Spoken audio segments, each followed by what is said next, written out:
ನಮಸ್ತೆ ಫ್ರೆಂಡ್ಸ್, ಎಲ್ಲರೂ ಹೇಗಿದ್ದೀರಾ? ಚೆನ್ನಾಗಿದ್ದೀರಾ ಅಂತ ಅಂದ್ಕೊಂಡಿದ್ದೀನಿ. ನಾನು ಕೂಡ ಚೆನ್ನಾಗಿದ್ದೀನಿ ಫ್ರೆಂಡ್ಸ್. ಯಾರೆಲ್ಲ ನನ್ನ ಚಾನಲ್ಗೆ ವಿಸಿಟ್ ಮಾಡಿದ್ದೀರಾ, ವಿಡಿಯೋ ನೋಡ್ತಿದ್ದೀರಾ, ಎಲ್ರಿಗೂ ಥ್ಯಾಂಕ್ ಯು ಸೋ ಮಚ್. ಇದೊಂದು ಚಿಕ್ಕ ವಿಡಿಯೋ ಫ್ರೆಂಡ್ಸ್, ಒಂದು 4.25 ನಿಮಿಷ 5 ನಿಮಿಷದ ವಿಡಿಯೋ ಅಷ್ಟೇ. ಸೊ ಎಲ್ಲರೂ ದಯವಿಟ್ಟು ಫುಲ್ ವಿಡಿಯೋ ನೋಡಿ ಸಪೋರ್ಟ್ ಮಾಡಿ ಅಂತ ಕೇಳ್ಕೊತೀನಿ.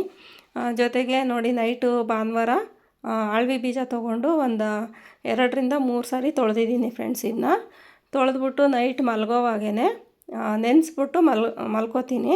ಇಡೀ ನೈಟು ನೆನೆಯುತ್ತೆ. ಇದು ಬೆಳಗ್ಗೆ ಎದ್ದು ಗಂಜಿ ಮಾಡ್ಕೊಳ್ಳೋದಕ್ಕೆ ಸರಿ ಹೋಗುತ್ತೆ. ಹಾಗಾಗಿ ನೈಟು ತೊಳೆದಿಟ್ಟೆ. ಭಾನುವಾರ ಸ್ವಲ್ಪ ಲೈವ್ ಎಲ್ಲ ಮಾಡಿಕೊಂಡು, ಜೊತೆಗೆ ಸ್ವಲ್ಪ ವೀಡಿಯೋಸ್ ಎಲ್ಲ ಎಡಿಟಿಂಗ್ ಮಾಡೋದಿತ್ತು ಫ್ರೆಂಡ್ಸ್. ಅದೆಲ್ಲ ಮಾಡಿಕೊಂಡು ಮಲ್ಕೊಳ್ಳೋ ಅಷ್ಟರಲ್ಲೇ ಲೇಟಾಗೋಯ್ತು. ಯಾಕೋ ಮಲ್ಕೊಂಡ್ರೂ ನಿದ್ದೆನೇ ಬರ್ತಿರ್ಲಿಲ್ಲ. ಹಂಗಾಗಿ ಮಲ್ಕೊಳ್ಳೋದೇ ಲೇಟಾಗೋಯ್ತು. ಆಮೇಲೆ ಸೋಮವಾರ ನೋಡಿ 5:30ಗೆ ಎದ್ದೆ. ನಾನು 3 ಗಂಟೆಲಿ ಮಲ್ಕೊಂಡು ಮತ್ತೆ 5:30ಗೆ ಎದ್ದುಬಿಟ್ಟು ಸ್ವಲ್ಪ ಬಿಸಿ ನೀರನ್ನ ಕಾಯಿಸ್ಕೊಂಡು ಕುಡಿತಾ ಇದ್ದೀನಿ. ಇವಾಗ ಬಿಸಿನೀರು ಕಾಯಿಸ್ಕೊಂಡು ಕುಡಿದ್ಬಿಟ್ಟು ಒಂದು ಮೀಶೋಯಿಂದ ರೋಲರ್ ತರಿಸ್ಕೊಂಡಿದ್ದೀನಿ ಅಲ್ವಾ, ಇದನ್ನು ಒಂದು ಅರ್ಧ ಗಂಟೆ ಮಾಡಿದೆ. ಜಾಸ್ತಿ ಹೊತ್ತು ಮಾಡೋಕ್ಕಾಗಲಿಲ್ಲ ನನಗೆ. ಒಂದು ಅರ್ಧ ಗಂಟೆ ಅಷ್ಟೇ ಮಾಡಿದ್ದು. ಯಾಕೆಂದರೆ ತುಂಬ ಬಟ್ಟೆ ಕೆಲಸಗಳು ಎಲ್ಲ ಇತ್ತು ನನಗೆ.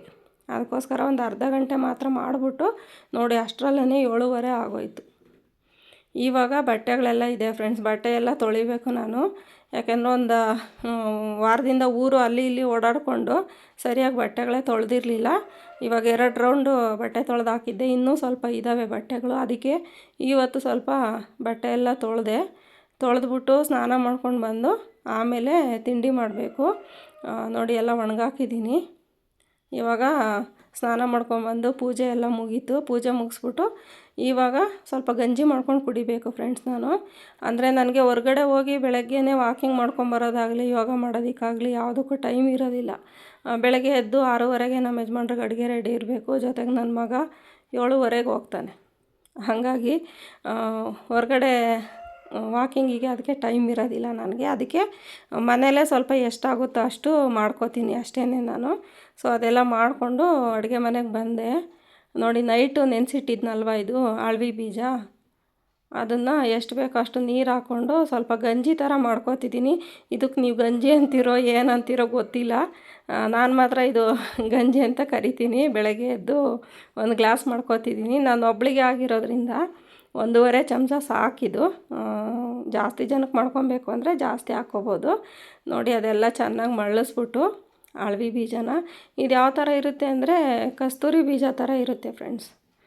ಚೆನ್ನಾಗಿ ಬೆಂದೋಗುತ್ತೆ ಬೇಗನೆ. ಒಂದು 5 ನಿಮಿಷಕ್ಕೇ ಬೇಯಿತು. ನೋಡಿ ಅದಕ್ಕೆ ಎಷ್ಟು ಬೇಕೋ ಅಷ್ಟು ಬೆಲ್ಲನ ಸೇರಿಸ್ಕೊಂಡು ಸ್ವಲ್ಪ ಕುದಿಸ್ತಾ ಇದ್ದೀನಿ ಇವಾಗ ಮಳ್ತು ಫ್ರೆಂಡ್ಸ್ ಅದು. ಇವಾಗ ನಾನು ಹಾಲು ಸೇರಿಸ್ಕೊತಾ ಇದ್ದೀನಿ. ನೋಡಿ ಇಷ್ಟು ಹಾಲು ಸೇರಿಸ್ಕೊಂಡು ಇನ್ನೊಂದು ಸಲ ಒಂದು ಕುದಿ ಬರೋವರೆಗೂ ಬಿಡ್ತೀನಿ ಇದನ್ನು.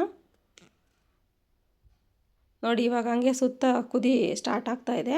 ನಾನು ಒಬ್ಳಿಗಾಗಿರೋದಕ್ಕೆ ಸ್ವಲ್ಪ ಮಾಡ್ಕೊಂಡಿದ್ದೀನಿ ಅಷ್ಟೇ ಇದು. ಇವಾಗ ಇದಾಯಿತು ಫ್ರೆಂಡ್ಸ್, ರೆಡಿ ಆಯಿತು. ಇವಾಗ ಇದನ್ನು ಹಾಕ್ಕೊಂಡು ಸ್ವಲ್ಪ ತಣ್ಣಗಾದ್ಮೇಲೆ ನಾನು ಕುಡ್ಕೋತೀನಿ. ನೋಡಿ ಯಾವ ಥರ ಬಂದಿದೆ ಅಂತೇಳ್ಬಿಟ್ಟು. ಬೆಲ್ಲ ಇನ್ನೂ ಕರಗಿಲ್ಲ, ಸ್ವಲ್ಪ ಹಂಗೆ ಇತ್ತು. ನೋಡಿ ಬೆಲ್ಲನೂ ಹಂಗೆ ಇದೆ. So ready ಆಯ್ತಿದು.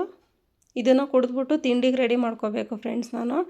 ಸೊ ಹೊಸ್ದಾಗಿ ಯಾರೆಲ್ಲ ನನ್ನ ಚಾನಲ್ನ ನೋಡ್ತಾ ಇದ್ದೀರಾ, ದಯವಿಟ್ಟು ನಿಮಗೆ ವಿಡಿಯೋ ಇಷ್ಟ ಆದರೆ ಸಬ್ಸ್ಕ್ರೈಬ್ ಮಾಡ್ಕೊಳ್ಳಿ, ಲೈಕ್ ಮಾಡಿ, ಶೇರ್ ಮಾಡಿ, ಕಮೆಂಟ್ ಮಾಡಿ ನಿಮಗೆ ಏನು ಅನಿಸುತ್ತೆ ಅಂತೇಳ್ಬಿಟ್ಟು.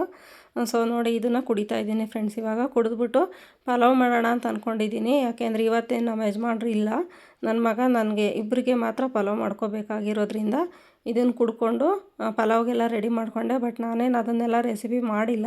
ಈ ಆಳ್ವಿ ಬೀಜ ಜೊತೆಗೆ ತುಳಸಿ ಬೀಜ ನೆನೆಸಿದ್ರೇ ಒಂಥರ ಜೆಲ್ ಥರ ಬರುತ್ತಲ್ವ, ಆ ಥರ ಬಂದಿದೆ. ಇದು ಜೆಲ್ ಥರ ಬಂದಿದೆ ಬೇಯಿಸಿದ ಮೇಲೆ. ಸೊ ಚೆನ್ನಾಗಿತ್ತು ಫ್ರೆಂಡ್ಸ್. ಕುಡ್ಕೊಂಡು ನೋಡಿ ತಿಂಡಿ ಕೂಡ ರೆಡಿ ಮಾಡ್ಕೊಂಡ್ವಿ. ನನಗೂ ನನ್ನ ಮಗನಿಗೂ ಪಲಾವ್ ರೆಡಿ ಮಾಡಿದ್ದೀನಿ ಫ್ರೆಂಡ್ಸ್. ಥ್ಯಾಂಕ್ ಯು ಯಾರ್ಯಾರೆಲ್ಲ ಈ ವಿಡಿಯೋ ನೋಡಿದ್ದೀರಾ ಪೂರ್ತಿ. Thank you friends.